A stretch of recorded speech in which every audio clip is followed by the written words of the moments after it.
Good morning. Good morning.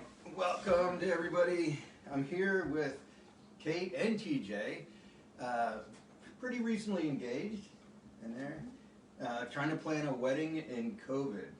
It's a little extra challenge, right? Do not recommend. Yeah. Don't recommend that. So there's probably thousands of couples in the kind of the same situation. Well, I know my own daughter. She's getting married in May up in New York State, and right now, if it was right now, it would be a problem. Yeah. But we're hopefully that it's going to change. So Kate TJ works at Disciple Makers. Kate works at Disciple Makers as well. What do you do there at Disciple Makers? What's your function? Yeah, I work in the event planning department, and so I help plan all of the events for our students and our staff, the conferences we do throughout the year. So that's my job. That probably changed a little bit. Just a little bit. Had to learn how to make events that we're used to, how to make them online Instead of in person? Yeah, very different. But Wow. Yeah. Still doing it. Everybody's job kind of changes a little bit during this.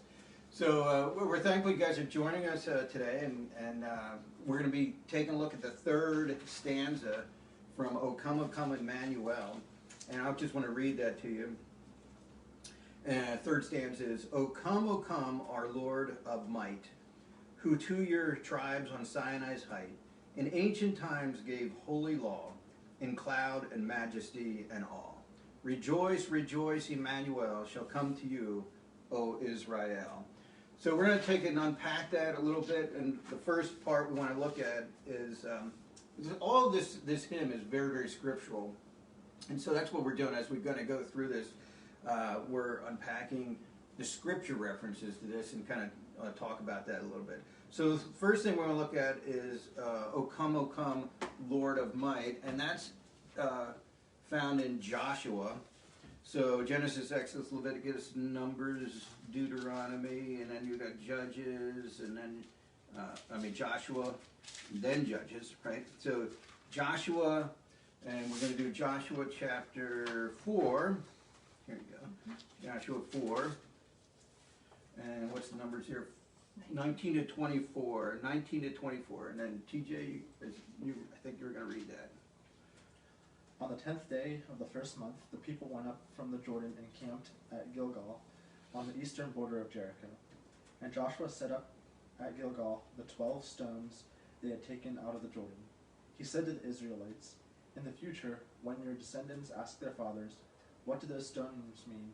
Tell them, Israel crossed the Jordan on dry ground, for the Lord your God dried up the Jordan before you until you had crossed over. The Lord your God did to the Jordan just what he had done to the Red Sea, when he dried it up before us until we had crossed over. He did this so that the people of the earth might know the hand of the Lord is powerful, and so that you might always fear your God. All right, so this is a situation where they finally got to the promised land after the 40 years of wandering in the wilderness, and now they're going to cross over into the promised land. And the Lord does another miraculous thing, and he dries up the Jordan River. It says it's kind of backed up upstream. Now, the Jordan River is not like a humongous river. It's more like probably double the size of Spring Creek or something like that. And it's not a humongous thing, but nevertheless, Lord dries it up so they can cross over on dry ground. And I like how throughout the Old Testament they set up memorials. So they put up 12 stones, very simple memorial, so that you can then point to them when you're with your children and say, hey, this is what the Lord did. And I think that's something we kind of miss out on in our culture. Everything's so new, and we're enamored with the new always, and we don't kind of set up these markers to say, hey, this is a reminder of what God has done. I think some people maybe try to do that with journaling. I don't know if either of you guys journal. I'm not very good at that. Yeah, I do it a lot. You do a lot, okay. So you have some markers, right? So you can look back and say, this is what the Lord did at this time. And me, I have to rely on memory, which sometimes is not is not as reliable, right? So sometimes it fades away. So that's good. You have some markers in your life in there. So journaling is a way you could do that today. You know, maybe some reminders around the house. We do have that, like you know, crosses and the Lord is my shepherd. We have above the doorway there. So those are kind of like reminders and markers that you could even put in your house in there. Stacy's good at doing that. I don't know anything. You know, she changed the decorations. And she's like, "Did you notice?" You know, well, what am I supposed to? You know, I'm in trouble again in there. So anyway, so that's the Lord is powerful. It's really a display of His might. He can do these things, and so now I want to dig into that second part there. Who to your tribes on Sinai's height in ancient times gave holy law. So we're going to take a look at. We just finished Exodus. We're going back to Exodus again. Exodus chapter 20, verses 1 through 17. Right? And God spoke all these words, I am the Lord your God, who brought you out of Egypt, out of the land of slavery. You shall have no other gods before me. You shall not make for yourself an idol in the form of anything in heaven above, or on the earth beneath, or in the waters below. You shall not bow down to them or worship them, for I, the Lord your God, am a jealous God, punishing the children for the sin of the fathers to the third and fourth generation of those who hate me, but showing love to 1,000 generations of those who love me and keep my commandments. You shall not misuse the name of the Lord your God, for the Lord will not hold anyone guiltless who misuses his name. Remember the Sabbath day by keeping it holy. 6 days you shall labor and do all your work, but the seventh day is a Sabbath to the Lord your God. On it you shall not do any work, neither you, nor your son, or daughter, nor your manservant or maidservant, nor your animals, nor the alien within your gates. For in 6 days the Lord made the heavens and the earth, the sea, and all that is in them. But he rested on the seventh day. Therefore the Lord blessed the Sabbath day and made it holy. Honor your father and your mother, so that you may live long in the land the Lord your God is giving you. You shall not murder, you shall not commit adultery, you shall not steal, you shall not give false testimony against your neighbor, you shall not covet your neighbor's house, and you shall not covet your neighbor's wife, or his manservant or maidservant, his ox or donkey, or anything that belongs to your neighbor. Okay. All right. So one of the things I always like to come back to on the giving of the Ten Commandments is that they're given within the context of relationship. It's in the context of grace, because the very first thing is, I am the Lord your God who brought you out of Egypt. So this is what God has done. He has done this. He has rescued you from slavery. And for us, what he's done is rescued us from the slavery of sin. He said, it isn't anything you did on your part. He took the initiative, he took the prerogative, and he sends his son and he rescues us. And so he says, I'm the Lord your God who brought you out of the land of slavery. Therefore, you shall have no other gods. You know, why would you turn to something else? I have done this for you. I have done this in the context of relationship. And so now, why are you following something else? Why are you trusting something else? I'm the one who's done this. And the other thing on these is, I like verse 8. Remember the Sabbath day, keeping it holy. 6 days you shall labor, and on the other you do no work. And he says in verse 11, for in 6 days the Lord made the heavens and the earth. So to me, this is a very strong scripture passage to say, you know, when we talk about creation, God created in 6 days, and the seventh day rested, and he lays that pattern down for us to have a pattern of life.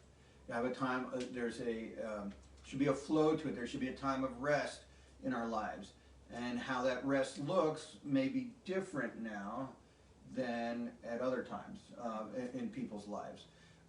For instance, if your job is computer scientist, sedentary, your rest day might not be like kind of just sitting around. Maybe your rest and rejuvenation is taking a hike, you know, going outside and then contemplating on the things of God.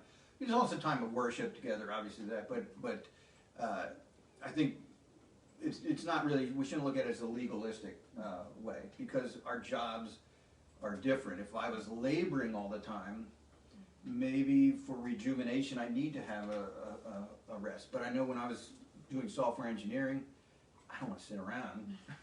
I need to, my rest and rejuvenation is movement, is activity.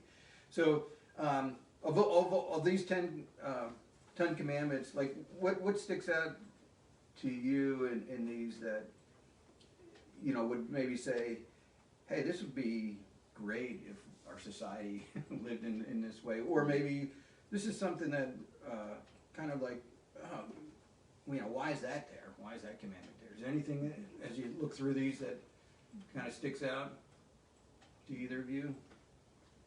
It is interesting that he is really concerned about, the Lord is really concerned about his name. Yeah. Should not misuse the name of the Lord. Because from an outsider, you're probably like, why does that even matter? Yeah, I liked this translation's use that you shall not misuse the name of the Lord your God. I think that makes it a little more understandable than take in vain. Yeah.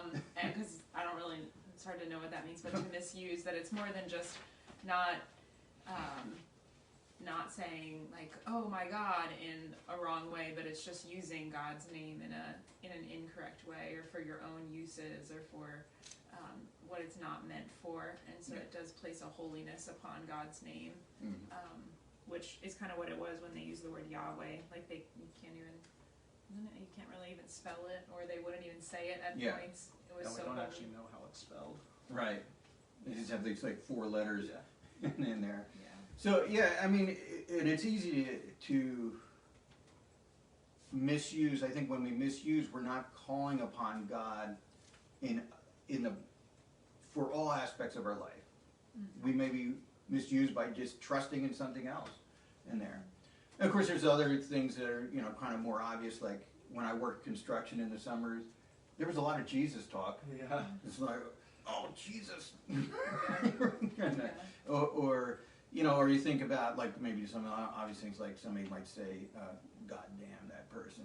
You know, what are you saying? You're really saying, I want God to send that person to hell. Yeah. I mean, so those are more obvious, but I think the misuse that we can fall into is we are not trusting in God. We're not calling upon his name in our time of trouble. We're looking to something else to you know, fix that problem that we have. Do you think it's also a misuse of God's name to say like, oh, well, God told me to do this, or I can do this because God? Well, I think it has to be measured against his word. So when somebody says, here's a common thing I've heard, God just wants me to be happy, and I'm not happy in this relationship I'm in right now. Wait a second. So you're saying you're going to leave your spouse because you think that God wants you to, wait, what does God's word say about this? So I think we can manipulate God for our own use. That's misusing, right? Yeah, so as well. So we always have to measure it against the word, and we're easily get off track on those things unless we measure against the word. Okay, so the final part there is stanza 3, and he gave the law in cloud and majesty and awe. And that's, we're going to do Exodus 20 as well, 18 to 21. When the people saw that the thunder and the lightning, and heard the trumpet and saw the mountain in smoke, they trembled with fear. They stayed at a distance and said to Moses, "Speak to us yourself, and we will listen. But do not have God speak with us, or we will die." Moses said to the people, "Do not be afraid. God has come to test you, so that the fear of God will be with you to keep you from sinning." The people remained at a distance while Moses approached the thick darkness where God was. It's kind of interesting here. It just kind of jumped out at me when you're reading that. In verse 20, it says, Moses said to the people, "Do not be afraid. God has come to test you so that the fear of God will be with you." So what do you think that means? So in one sense he says, don't be afraid, but he's come to test you that the fear of God will be with you. So how would you define those? What do you think he's getting at? Well, What does fear mean in that context? He says, don't be afraid, but fear God. think there's two different types of fear being talked about. Yeah. There's the, what is it, like filial fear, which is like the fear of like a father, Mm-hmm. and related to like the fear of a father, so which carries more of a notion of respect as opposed to like fear of terror, where you're actually in terror of something. Right. So he's saying, don't be in terror of what's happening, but be afraid out of respect for the Lord. Right. So there's a fear. Yeah, I kind of look at it as in like an awe. Yeah. You know, like you look at a little kid. Sometimes I think the father thing was pretty good. Sometimes they're looking up at their dad. It's just like, wow, that's my dad. You know, and there. Now at some point the teenager's like, that's my dad. Yeah. But fear in that sense is like an awe, and to say this is God. He is all powerful, and to think about it, like it would be a terrifying thing to stand before the Creator of the universe in and of our own strength. You know, apart from Jesus, apart from being covered by His grace, to be standing before God and there. So we should have a healthy awe of who He is and what He's done for us. It reminds me of the Joshua passage where it's talking about his might, that they were so in awe of what He had done and parting the sea, that it was, they were in awe of His might and wanted to remember that. So. And that's like minor stuff compared to what like the power. He speaks creation into existence. So right. All those things. All right, so that's what we have for today as far as this goes. And remember, rejoice, rejoice, Emmanuel. And just a reminder, Emmanuel means God with us. And He has come to us not to condemn us, but to use His power and His might to forgive us. And that's what's amazing about God. So we pray for God's blessing on you. Let's have a prayer together. Gracious Father, we thank You for this time together. We thank You for Your presence in our life and for the gift of Your grace and mercy. We pray, Lord God, that as we think about the law, that You would remind us that You have given that to us in the context of relationship. You love us, You care for us, and that Your desire for us is the best. And so even when we struggle and the world says to go a different path, help us to press into knowing You more deeply and fully, and to be obedient to Your will for our lives, because You do have the best intent for us. So we praise You and thank You. Thank You for this time together. May Your blessing go out to each and every person that's watching this, and may Your hand be with us this day. We pray in Jesus' name. Amen. Amen. Have a great day, everybody.